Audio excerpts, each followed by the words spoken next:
नमस्कार दोस्तों, मेरा नाम है शुभम पावर और मैं अपने नए YouTube चैनल ज्ञान टॉक्स में आप सबका स्वागत करता हूं। मैं अपने इस चैनल ज्ञान टॉक्स के माध्यम से आप तक लेकर आऊंगा कुछ ऐसे अनकहे किस्से, कुछ ऐसी ज्ञान की बातें जो शायद आपने कहीं और किसी भी YouTube के चैनल पे किसी भी वीडियो में ना देखी होंगी। मैं इस चैनल पर लेकर आऊंगा सबसे पहले और सबसे कैलकुलेटेड फैक्ट्स।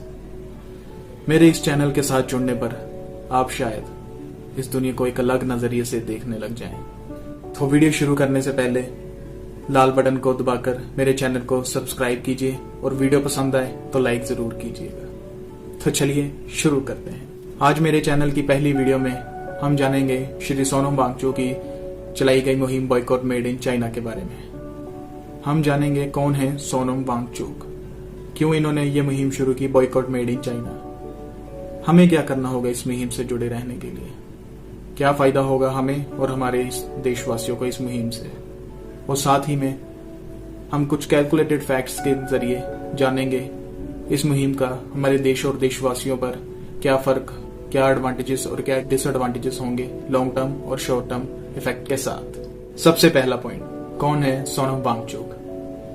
वैसे तो सोनम वांगचुक एक ऐसी शख्सियत है जिसे किसी भी इंट्रोडक्शन की जरूरत नहीं, मगर फिर भी अगर आप में से कुछ लोग नहीं जानते सोनम वांगचुक कौन है तो मैं बताना चाहूंगा सोनम वांगचुक एक Indian engineer, innovator and education reformist हैं। साथ ही में वो फाउंडर डायरेक्टर हैं सैकमॉल के, जिसके फुल फॉर्म है students educational and cultural movement of Ladakh. SECMOL, जिसकी स्थापना 1988 में उस एक लड़कों के समूह ने की थी जो खुद लद्दाख पर विदेशी शिक्षा प्रणाली का शिकार था। खास बात तो यह है कि पूरा का पूरा सैकमॉल कैंपस, जो कि खुद सोनम वांगचुक जी ने डिजाइन किया है, ये पूरा का पूरा सोलर एनर्जी पर चलता है, बिना किसी धरती की रिसोर्सेज को यूज की। ये वही शख्स हैं जिनसे प्रभावित होकर 3 इडियट्स फिल्म में एक कैरेक्टर रखा गया, जो कि हमारे बॉलीवुड के बहुत ही महान अभिनेता आमिर खान ने निभाया था। सोनम वांगचुक जी के इंट्रोडक्शन के बाद हम चलते हैं अपने वीडियो के दूसरे पॉइंट पर, क्यों उन्होंने ये मुहिम शुरू की बॉयकॉट मेड इन चाइना। इस मुहिम बॉयकॉट मेड इन चाइना से क्या सोनम वांगचुक जी को कोई निजी फायदा है, तो फिर क्यों वो पूरे की पूरे एक देश की चीजों को बॉयकॉट करवाना चाहते हैं। जी नहीं, उनका इसमें कोई भी निजी फायदा नहीं है, क्योंकि जिनके दिल में देश के प्रति सच्ची लगन, प्रेम हो, देश का नाम ऊंचा रखने की इच्छा हो, वो उनमें कभी भी अपना निजी फायदा नहीं देखते। इस मुहिम को शुरू करवाने के काफी सारे रीजंस हैं। जैसे कि हम सब जानते हैं कि चाइना की कोई भी कंपनी हो, उसमें चाइनीज गवर्नमेंट की काफी सारी इन्वॉल्वमेंट रहती है। चाहे हम चाइना का सॉफ्टवेयर यूज कर रहे हो, चाहे चाइना का कोई भी हार्डवेयर यूज कर रहे हो, उन दोनों ही कंपनीज में चाइनीज गवर्नमेंट की हर तरीके से कोई ना कोई बड़ी या छोटी इन्वॉल्वमेंट रहती ही है। हम भारतीय चाहे चाइनीज कंपनी का सॉफ्टवेयर या हार्डवेयर कुछ भी यूज करें, चाहे हम चाइना का 5 रुपए से लेकर 10,000 रुपए तक का प्रोडक्ट यूज करें, वो पैसा डायरेक्टली चाइना की गवर्नमेंट तक जाता है और चाइना की गवर्नमेंट उसको अपने डिफेंस स्ट्रॉन्ग करने में लगाती है, जो कि ना चाहते हुए भी हमारे देश के सैनिकों के खिलाफ यूज हो सकता है। और रही बात चाइनीज ऐप की प्राइवेसी की, तो आप सब तो अच्छे से जानते हैं कि चाइनीज ऐप में आपकी प्राइवेसी और प्राइवेट डाटा कितना प्राइवेट और सिक्योर रहता है। हमारे वीडियो का तीसरा और सबसे इम्पोर्टेंट पॉइंट, हमें क्या करना होगा इस मुहिम से जुड़े रहने के लिए। जैसे कि सोनम वांगचुक सर ने बताया कि हमें चाइनीज प्रोडक्ट्स को प्रॉपरली बॉयकॉट करना होगा, और उन्होंने इस बात को बड़ी ही सिंपल से एक लाइन में समझाया है। उन्होंने कहा है boycott software in a week और हार्डवेयर इन अ ईयर। इसका मतलब कि जो भी हम सॉफ्टवेयर यूज कर रहे हैं वो हम एक हफ्ते के अंदर या तो डिलीट कर दें या अनइंस्टॉल कर दें, और चाइनीज कंपनी के जो हम हार्डवेयर, जैसे कि मोस्टली हम फोन यूज करते हैं, वो हम 1 साल के अंदर या तो इंडियन ब्रांड के साथ रिप्लेस कर लें या किसी और देश के मोबाइल ब्रांड के साथ हम रिप्लेस कर लें, चाइना को छोड़ के। आपको लग रहा होगा ये कैसी बेवकूफी है, 1 साल के अंदर हम मोबाइल कैसे रिप्लेस कर लें, क्योंकि हम इंडियंस एक घर में मोस्टली 4 या 5 फोन यूज जरूर करते हैं, जितने मेंबर्स उतने फोन, और 1 साल के अंदर इतने फोन्स रिप्लेस करना इम्पॉसिबल है।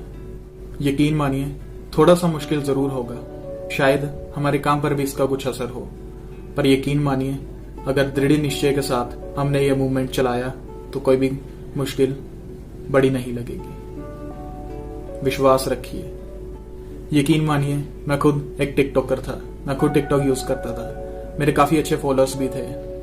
मैं वहां पर भी सोशल इश्यूज पर वीडियो बनाता था। पर अब अपने देश को सपोर्ट करने की जरूरत है। अब समय आ गया है अपने देश को हर तरीके से सपोर्ट करने की। चाहे फोन मेरे पास भी चाइनीज है, पर मैंने भी दृढ़ निश्चय कर लिया है कि इस साल मैं चाइनीज कंपनी के सभी चीजों का बायकॉट कर दूंगा और अपने फोन को भी 1 साल के अंदर रिप्लेस जरूर कर लूंगा। अब आपको एक कैलकुलेटेड फैक्ट बताता हूँ। मजेदार बात यह है कि जिस देश के प्रोडक्ट्स को हम बॉयकॉट करना चाहते हैं, उस देश की इलेक्ट्रॉनिक्स कंपनी की सबसे बड़ी मार्केट इंडिया ही है। आपको यह जानकर हैरानी होगी कि भारत जैसे देश में कुछ गिनती मात्र कंपनीज जो कि चाइनीज होकर भी, जिन्होंने पूरे देश में, पूरे मोबाइल वर्ल्ड में अपना सिक्का जमाया हुआ है। पूरे मोबाइल वर्ल्ड में 76% के करीब अपनी मार्केट बना ली है इस गिनी चुनी हुई चाइनीज कंपनीज ने। उन कुछ गिनी चुनी नाम मात्र चाइनीज कंपनी के नाम है Xiaomi, Realme, Vivo, Oppo, Lenovo and Huawei। क्यों हैरानी हुई? 76% के करीब मार्केट, और 76% के बाद जो थोड़े बहुत ब्रांड्स बच जाते हैं, वो जैसे कि अमेरिकन, साउथ कोरियन और इंडियन, यही ब्रांड बचते हैं जो खुद अब एक दूसरे के साथ अब कंपटीशन लड़ा रहे हैं। क्योंकि चाइनीज कंपनीज की मार्केट रिसर्च टीम इतनी अच्छी है कि वो पहले हमारे देश में ग्राउंड लेवल पर रिसर्च करती है, एनालाइज करती है, और फिर कस्टमर्स रिक्वायरमेंट को एनालाइज करते हुए देखती है कि कस्टमर की रिक्वायरमेंट के हिसाब से, उसके बजट के हिसाब से कौन सा प्रोडक्ट उसके लिए सबसे बेस्ट और सूटेबल रहेगा। वो टीम एनालाइज करती है कि कौन सा प्रोडक्ट कितने रेट पर कस्टमर को पसंद आ रहा है, और उसमें ऐसे कौन से फीचर्स हैं जो शायद अभी भी मिसिंग है, और पहले से इस्टेब्लिश्ड कंपनीज और ब्रांड्स वो फीचर देने में असमर्थ हैं, और मौका मिलते ही एक अच्छा स्मार्टफोन में वो सारे फीचर्स देकर बाकी ब्रांड से कम रेट पर प्रोडक्ट लॉन्च करती है, जिससे कि कस्टमर भी खुशी खुशी उसी प्रोडक्ट को बाय करता है जिसमें उसको कम पैसे पर ज्यादा फीचर्स मिलते हैं। इसमें कोई गलत बात भी नहीं है। हम आजाद हैं, हम टोटली इंडिपेंडेंट हैं अपनी चॉइस, अपने पैसे को यूज करने में। अपनी चॉइस से हम कोई भी प्रोडक्ट यूज कर सकते हैं। और चाइनीज कंपनी की रिसर्च टीम इतनी ज्यादा स्ट्रांग है, इतनी अच्छी उसने एनालाइज की होती है कि वो पहले ही जज कर लेती है, एनालाइज कर लेती है कि इंडियन कस्टमर्स को कम रेट में ज्यादा फीचर्स हमेशा से चाहिए, और हम इसको रोक भी नहीं सकते। और हमारी वीडियो का लास्ट पॉइंट, क्या असर होगा इस मुहिम का हमारे देशवासियों और हमारे देश पर?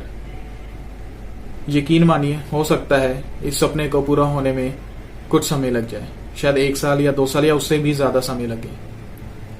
शायद हमें इंडियन प्रोडक्ट्स आने वाले समय में चाइनीज प्रोडक्ट्स के कंपैरिजन थोड़े महंगे भी लगे, कम फीचर्स भी मिले, थोड़े स्पेसिफिकेशंस भी हमें उसमें कम लगे। पर यकीन मानिए, जैसे जैसे हम इंडियन प्रोडक्ट्स यूज करेंगे, जैसे जैसे समय बीतेगा, इंडियन प्रोडक्ट्स भी हमें इंडिया में ही सस्ते रेट पर मिलना शुरू हो जाएंगे। यकीन मानिए, अगर हमने इंडिया में ही मैन्युफैक्चरिंग शुरू कर दी, इंडिया में ही हमने अपने ब्रांड्स को यूज करना शुरू कर दिया, तो यकीन मानिए हमारे देश की इकोनॉमी पर काफी असर होगा। हमारे देश की इकोनॉमी काफी जल्दी ग्रो करेगी। बस हमें तब तक धैर्य रखना है और हमारे देश के अपने software companies, hardware companies, engineers और गवर्नमेंट पर दिल से भरोसा रखना है और धैर्य रखना है कि वो भी हमारे लिए जल्द से जल्द इंडियन प्रोडक्ट्स मैन्युफैक्चरिंग करेगी, और वो सपना हम सच में पूरा करेंगे जब हम अपने हाथों में इंडियन मोबाइल यूज करेंगे और उस मोबाइल में हम इंडियन सॉफ्टवेयर यूज कर रहे होंगे बिना किसी प्राइवेसी लीकेज। तो दोस्तों, ये थी मेरी वीडियो जिसमें मैंने सोनम वांगचुक जी की तरफ से चलाए गए मुहिम बॉयकॉट मेड इन चाइना के बारे में आपको बताया। इसमें मैंने आपको बताया कि कौन है सोनम वांगचुक, और इसमें मैंने आपको बताया हमें क्या करना होगा और इस मुहिम का हमारे ऊपर, हमारे देश के ऊपर क्या इफेक्ट होगा। तो उम्मीद करता हूँ आपको वीडियो पसंद आई होगी। अगर वीडियो पसंद आई तो लाइक, शेयर और सब्सक्राइब जरूर कीजिएगा। जैसे कि मैंने अपने वीडियो चैनल के इंट्रोडक्शन के बारे में पहले ही बता दिया था कि इस चैनल में आपको वो अनसुने किस्से, अनसुने राज सुनने को और ज्ञान की बातें सुनने और देखने को मिलेंगी जो शायद किसी और यूट्यूब के चैनल या वीडियो में नहीं मिलेगी। और लास्ट में बस यही कहना चाहूंगा कि मैं अपने देश से जितना प्यार करता हूँ शायद ही कोई और करता होगा। और मैं अपने देश को हर समय हर वक्त सपोर्ट करने को तैयार हूँ। जैसे कि मैं आपको बताया था टिकटॉक यूज करता था, तो मैंने टिकटॉक अकाउंट सबसे पहले मैंने ही डिलीट किया अपना, और धीरे धीरे मैं अपना फोन भी रिप्लेस कर दूंगा। उम्मीद करता हूँ आप सब भी सोनम वांगचुक जी के इस मुहिम में उनका साथ देंगे। तो प्लीज इस वीडियो को जल्द से जल्द शेयर कीजिए, जल्द से जल्द उनकी मुहिम को आगे बढ़ाइए, और जितने हो सके आप मेरे इस चैनल को जितनी जल्दी हो सके सब्सक्राइब कीजिएगा। भारत माता की जय।